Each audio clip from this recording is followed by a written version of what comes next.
بسم اللہ الرحمن الرحیم۔ السلام علیکم ناظرین، جب اللہ کے نبی داؤد علیہ السلام کے وارث سلیمان نبی ہوئے تو وہ اللہ کے دربار میں دعا مانگنے لگے کہ اللہ مجھے وہ مرتبہ عطا فرما جو مجھ سے پہلے نہ کسی کو ملا ہو اور نہ ہی میرے بعد کسی کو ملے۔ وہ دور ایک عجیب دور تھا، لوگ جنات، کالا جادو پر زیادہ یقین رکھتے تھے۔ اللہ نے اپنے نبی سلیمان علیہ السلام کے لیے چرند، پرند، ہوا، جنات کو ماتحت کر دیا۔ تو بس اللہ کے نبی سلیمان علیہ السلام جہاں بھی کفر، نفرت اور انسانوں پہ ظلم دیکھتے تھے تو آ کر اپنی معجزات دکھاتے تھے، اور یوں انسان آپ کو اللہ کا نبی سمجھ کر صحیح راستے پہ آ جاتے تھے۔ اور اگر کوئی جن کسی انسان کے گروہ پر حملہ کرتا تھا، اسے نقصان پہنچاتا تھا، تو آپ اس جن کو زنجیروں میں جکڑ دیتے تھے اور آپ کا تخت فضا اپنے کندھوں پہ اٹھائے پھرتی تھی۔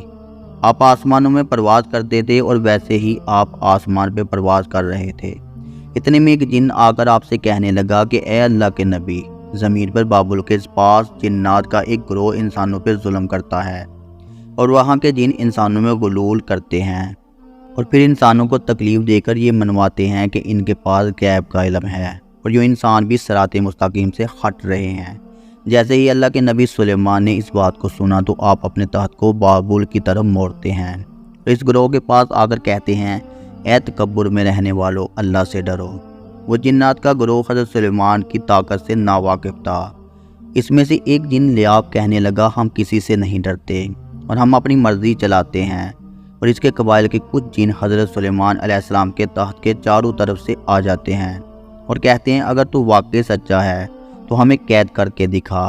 تو بس اللہ کے نبی سلیمان علیہ السلام جیسے ہی اپنا عصا ان جنات کی طرف کرتے ہیں تو ہوا اور مٹی کا ایک عجیب طوفان اٹھتا ہے اور زمین کو چیر کر لوہا نکلتا ہے، وہ زنجیروں میں تبدیل ہو جاتا ہے، اور وہ زنجیریں ہر اس جن کی گردنوں پہ آ پڑتی ہیں۔ وہ تمام کے تمام جن زمین بوس ہو جاتے ہیں اور اللہ کے نبی سلیمان کے قدموں میں گر کے کہتے ہیں کہ آپ کون ہیں؟ پھر آپ فرماتے ہیں، میں اللہ کا نبی داؤد کا بیٹا سلیمان ہوں، اور اللہ نے مجھے اس زمین پہ امن اور سلامتی کے لیے منتخب کیا۔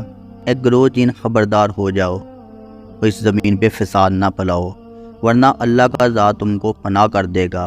یوں وہ سارا گروہ حضرت سلیمان کی نبوت اور اللہ کی وحدانیت کو تسلیم کرتا ہے، اور پھر سب کے سب امن، محبت اور سکون کے ساتھ زندگی بسر کرتے ہیں اور وعدہ کرتے ہیں کہ کبھی بھی کسی بھی انسان کو تکلیف نہیں دیں گے۔ بے شک اللہ جسے چاہے اپنی خاص رحمت اور طاقت سے نوازتا ہے، وہ ہر دعا کو سننے والا اور سب پہ کرم کرنے والا ہے۔ اے اللہ، اس پورے جہان پہ اپنا کرم فرما اور ہر انسان کی دعا کو قبول و مقبول فرما۔